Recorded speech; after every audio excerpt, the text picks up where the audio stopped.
jobs, with the exception of Burger King, was pretty much requiring me to be on a plane all week long. That's tough. So that's when I was approached by the family here down in Miami to help them with a project that they had, which is basically taking a small mom and pop, ice cream chain and building the infrastructure to sell franchises. And what year was that? When did you join? This is 2019, beginning of 2019. Great. And so that's something that was really exciting for me. I got a chance to kind of really get my hands wet and really start a franchising department from scratch. Whereas before, historically, I've really been a part of a franchising department already in place. And so there's a lot of advantages that come with that, because I got to actually develop the franchising division exactly how I envisioned it. So all of those questions and all of those challenges that previous investors always brought up, why don't you do this? And why don't you do this? And why can't I do this? And, those are really hard to implement in brands that have thousands and thousands of units. But here in a small organization, I was able to kind of pull on that experience and really try to develop a franchising system that could be attractive to almost any type of investor. And I imagine also the cultural fit, and at the end of the day, it's a 10-year agreement? How long do you sign an agreement for? That's right. It's a 10-year agreement. And so like a marriage. Yeah, that's right. That's what we say, right? You're pretty much looking at someone for the next 10 years, and most of them are going to renew for another 10 years. So this is pretty much a marriage. So I always try to tell people that I need to make sure that I get along with people. Forget about whether you're for a good sure. man. Do I want to go have dinner with you, right? Do I want to go have a drink with you? That's really going to determine whether I decide on improving you. And frankly, it should determine whether you want to become a part of a system here as well. Exactly. And we've seen that a lot of the top franchise systems, especially once they get, 10, 20, 30 locations open, most of their revenue is coming from royalties and just really supporting the franchisee and growing together, rather than, there's been some big franchisors that declared bankruptcy, like Burgerim or Medici's Pizza, that sold hundreds of franchises and they were just in it to get the quick bucks. So yeah, look, I think that's unfortunately that mistake keeps repeating itself, over the years, and you would think that people learn, but you have to. Your first 10 to 20 franchisees are the most important factor for you as a franchisor, right? So these are the franchisees that are going to help validate for future investors to come on board, but they're also going to determine really the strength of the system, kind of the foundation of that system moving forward. So if you can imagine a franchisor, if you sign up your first 5 franchisees and 3 of them close because they don't have enough liquidation, forget about the brand. Let's just say they don't have enough capital. They don't have, they run out of capital. They're horrible operators. They don't have the right business acumen, or they just don't plan on dedicating enough time and effort. You've just now, destroyed all future growth because you were so focused on trying to get some early wins. So we're extremely focused on making sure that the first set of franchisees that we bring in are the right ones for us, not just for the brand today, but that can help validate going on into the future. For sure. We have a question from Norita. How much money do you need for this? How much money does it cost to open up a Chillin' franchise? Yeah, so I'm going to give you the total number, and that includes 3 months of rent, 3 months of working capital, all your equipment, everything from soup to nuts. It'll probably cost you anywhere from $250,000 to $350,000. And that range depends on the condition of the real estate that you're looking at. So if by any chance the place was a previous Subway or it was a sushi place and it has a bathroom, it has a kitchen, it has the plumbing, and you just have to do some basic remodeling and put in their equipment, you might be closer to that 300, closer, even less. But if you basically get a blank vanilla box, you might be spending about $350,000 to invest in it. And are you seeing many opportunities in Florida for second generation locations where it was, a sushi concept that wasn't able to adapt to COVID?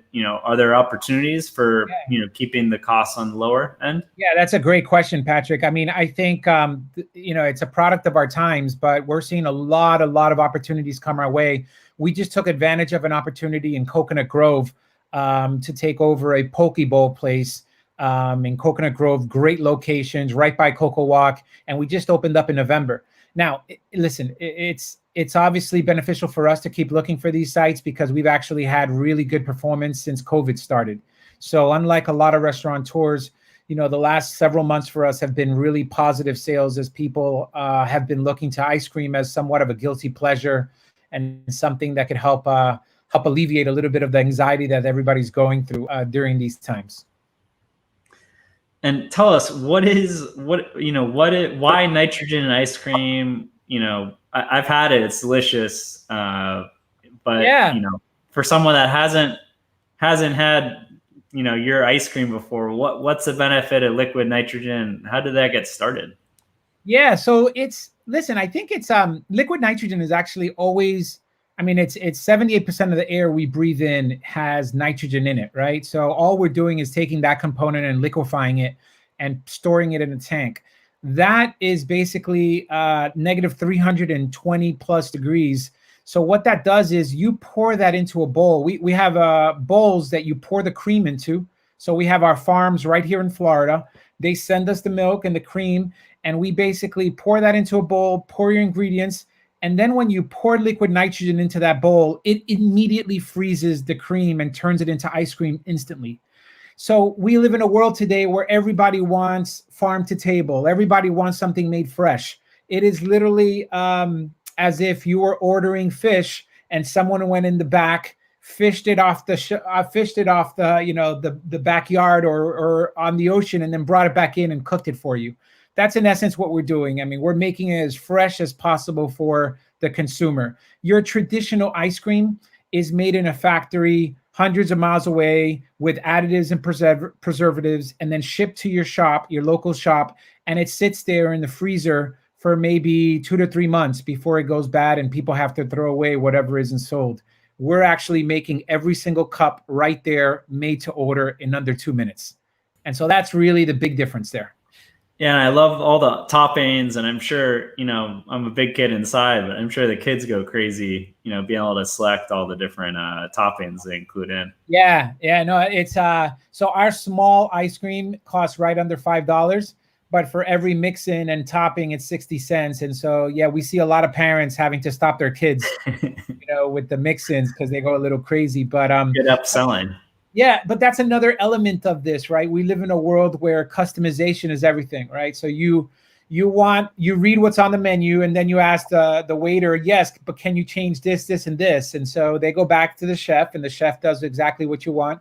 And we're doing the same, right? One of the cool advantages that we have, because we don't have freezers, is we can make your ice cream out of a multiple number of bases. So we can make your traditional ice cream out of regular cream, like everybody's ice cream is made, but we can also make it out of almond milk, oat milk, coconut milk. We can make it out of yogurt, and we can make it out of tart. So you have 5 additional bases right there that you can make your ice cream out of. So let's say you are vegan, or let's say that you have dairy allergies, or your child has dairy allergies. These are things that are really cool, especially in today's world where everybody wants everything customized. And you probably want to have like the whole family come, or extended family, like 6 people come, and you don't want to have them have to choose a different place because that's right. That's right. Well, you remember from your time, at Burger King, I guess, right? My brother worked at Burger King. Oh, I'm sorry, it was your brother that worked at Burger King. But we used to always worry about the veto vote, right? You have a busload of kids that want protein, but the mom wants a salad. Exactly. So you have to kind of find a place that has both. So, the kids can get the regular ice cream, and the mom can get the vegan coconut milk base ice cream, right? Exactly. And tell me, I mean, you worked with burgers and more traditional, food items that have been around 50, 100 years. Do you think this is a fad? Like, any possibility to that? We're not seeing that. I mean, the truth of the matter is that we've been around since 2012, and we still continue to see a growth in our customer base. Honestly, all we're doing is changing the way that people are making ice cream. And that little difference of changing the way is basically increment, the cost of the nitrogen, right? And cost of nitrogen is extremely, extremely low here in this country. We have a national supplier that comes to the store about once a week, connects the piping to the outside of the store, and fills your tank up. So The good thing about it as well is that it's an automated process. So technology plays a big role in the way we execute. We can actually serve up to 110 cups of ice cream per hour because all our employees are doing are typing in the order to dispense the cream and then typing in the order to have the mixer move and dispense the liquid nitrogen automatically depending on your order. So all of this automation is allowing us to serve more people with less amount of labor. And honestly, at the end of the day, the reason it's not a fad is because people come in for the first time, maybe because of that show, right? You get to see the smoke and it's great and stuff, but ultimately you're coming back because of the value and the taste. And we're really proud of the taste and the reviews that we're getting. The texture too. It's Yeah. not like, you know, like some ice cream shops. It's like you basically there's ice and. Right. Well, actually, you know, that's a funny thing you say, but in essence, the reason it's one of the advantages of the texture and the creaminess finish is because there's actually smaller ice crystals. So the liquid nitrogen is so cold that the ice crystals end up being much smaller and thus ends up being a creamier finish. And how would you compare it to like gelato? There's been that's been on the uptick. How do you guys position yourselves with that segment? Yeah, look, I think one of the advantages that we have over gelato in a lot of different places is obviously the waste factor, right? We're only consuming what we use.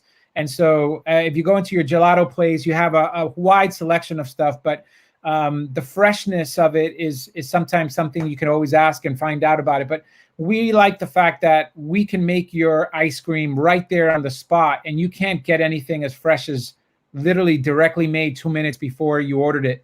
Or 2 minutes after you ordered it anywhere else. And so the freshness, I think, is a big advantage over a lot of those individual gelato places. But it really depends on what you're looking for. I mean, we're not going to knock anyone else, but we definitely think we have a unique offering.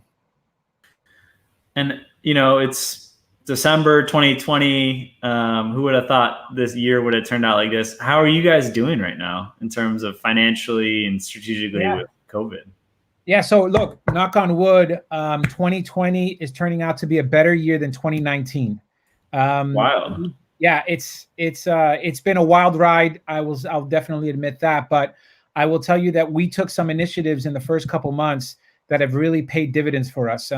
One of the biggest things we did was that we actually used to do about 10% delivery with our product, and that shot up to about 90% delivery with our product. Now, I think the most common question we get is, how does ice cream deliver? Remember, we're actually dispensing liquid nitrogen into the bowl to make your ice cream. What we do is we make your ice cream just like we would for anyone coming into the store, and then we dip it into a container that's full of liquid nitrogen. That container literally basically freezes the entire cup of ice cream to almost into a block, so that we put it in a bag, give it to the delivery guy, give it to yourself, and it's good for about 15 minutes. So by the time you get home, literally you're opening it and it's as if somebody was handing it to you over the counter. So that little operational difference has really allowed us to execute the delivery extremely, extremely well, whereas competing ice cream chains have a little bit of a hard time doing that. So that's something that's really, really played to our advantage. I'm happy to say that October sales were up double digits. November sales were up double digits, and December so far is up 12% year to month to date. So we're really happy with the performance so far. It's incredible. And tell me about if someone's interested in the brand and wants to invest, like, what are a few different models? Like, could they be less active? You know, can they open up multiple locations? Tell us a little bit about what options exist for investing in a chilling franchise. Yeah, so look, your most traditional model is you become the franchisee, right? And you kind of spend some time in the store. You have a manager operating it. You manage the manager and the employees, and you kind of oversee it. You know, we have your typical franchisee can spend anywhere from 10 to 20 hours a week, you know, in the store, you know, doing payroll, doing delivery, doing things of that nature. We also have individuals that, for different reasons, like the returns, like the attractiveness of our model, but don't have the time and effort. And so we do have a model in which we have an operating entity that manages all of our company stores. and they would, in essence, be hired by you as a franchisee to take over everything from the opening of the store to the hiring to the operating of the store, and then basically reporting back to you on the financials. That structure requires a different bit of a profit split.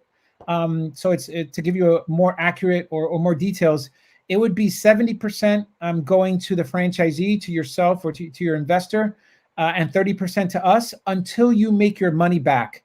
Once you make your money back, then it would be a 60-40 split to you. And so that is basically an option that many people consider because they either don't have the time or the effort, but they really like the model of the ice cream. They like the returns. I could see some of our Visa franchise clients. I know some are in the process of exploring Chile, having interest in that, where they might be moving countries, more focused on having their kids adjust to school, where they want that second hand, really, running the day to day while they're more on the strategy and finance side. Yeah, absolutely. We actually have a Visa candidate right now getting ready to open next year. They're in San Antonio, Texas. Ironically enough, this individual is actually opening it for his daughter, who just turned 18, 19 years old, and unfortunately is no longer able to kind of fall under his protection or visa protection. And so she's actually going to be the franchisee. He's opening it for her, and she's excited. I mean, she's come down to visit our stores. We're going to do the training. So there's a lot of different ways that we can work with a family to kind of make this happen. All right, David. Well, this has been, I always learn when we chat. Are there any, last pending thoughts you'd like to leave for our listeners? Yeah, look, I think I'd be foolish not to kind of get into a little bit more of the financial piece, just to give you more color. Yep. And so I wanted to just kind of tell you that the average profit on our store is somewhere between 18 and 22%. So you can expect about 20% on an average sales of about $520,000 to $540,000. That's average. From that, you basically, from that $520,000, $540,000 in sales, you're paying us 6% in royalty. That's how we make our money. But even with that royalty amount, you should expect to probably make about 18 to 22%, which probably brings you to about a 3-year payback. So we're trying to shoot for between a 3 to 4 year payback on your money. That's solid. Yeah, and I'm sure there's some major tax benefits too for someone purchasing new equipment and depreciating that. So that's right. For high income earners, I can imagine a lot of benefits and secondary benefits. Yeah. But we're here to help with you. Well, we're here to help with all of your followers, and we speak Spanish as well, fluent Spanish, and we're right down here in Miami. So we have some new stores that just opened, so they can always tour the stores, or we can do virtual tours. We've done virtual discovery days for people, so those that can't come and visit. 6% royalty. So, I mean, are they getting that back in terms of like discounts with nitrogen and some of the supplies? Like, do you negotiate supplies for? Yeah, that's right. So we have a national distributor. We have all of those prices prearranged. I mean, we're getting volume discounts, and so you're getting a lot of benefits there. So you only have to buy from one distributor, which is called Cisco. They deliver to your store once a week. We have our own website within their platform. State. We handle the construction. We handle the training. I mean, we really just want you to basically invest in the brand and try to make sure you hire the best employees possible to give your customer that best experience. One last question from my end, which has come up in the past. Where do you want to expand? I heard San Antonio. You mentioned Coconut Grove here in Miami, Florida. Where do you see, expansion for Chillin' in 2021 and 2022? Look, I think our primary focus is really to fill in the gaps of where we already operate. So if I had a magic wand, I'd basically, the Tri-County area from Boca Raton down here to Miami, we have the ability to develop somewhere between 7 and 10 more stores. Obviously, some investors are interested in other markets, and in those situations, we would work with them, but they have to have a little bit more of a commitment to open more than one store, because for me to provide that level of support, hopefully it's someone who has the vision to at least open 3 stores over 5 years. They don't have to open them in 1 year, but at least over 5 years. We hope that they can have the vision to open 3 stores if we meet the certain financial hurdles. Well said. And in terms of the Americans, you have some, 300K for some people is a lot of money. For some people, not so much. Is there financing options for chilling? That's right. There is financing options. We have some good finance partners. You can expect to come out of pocket probably about 20-30% of that investment. Solid. Okay. So it's and the only thing I'll tell you is that financing used to take 2 to 4 months pre-COVID. It sometimes takes now somewhere between 3 and 6 months to get financing. Yeah, so we've seen that. What we like to tell people is the entire process from when you sign an agreement with us to the day you open can take about a year. Perfect. That makes sense. Yeah, and then the process, the interview process, the entire approval process can take anywhere from 2 to 3 months, depending on obviously the applicant. Great. So you can move relatively fast on the upfront, and then I'm sure finding the location, building out, that's what takes most of the time. We are extremely careful on finding the location, right? So chances are I will say no many times before I finally say yes to a location. Perfect. Yeah. Well, David, it was a pleasure to have you on today. Really appreciate it. For the viewers, if you like this video, like it, share it with your friends, subscribe to our YouTube channel. If you're in the Miami area or soon San Antonio, definitely check out Chilling. Yeah, great. Looking forward to working with your team.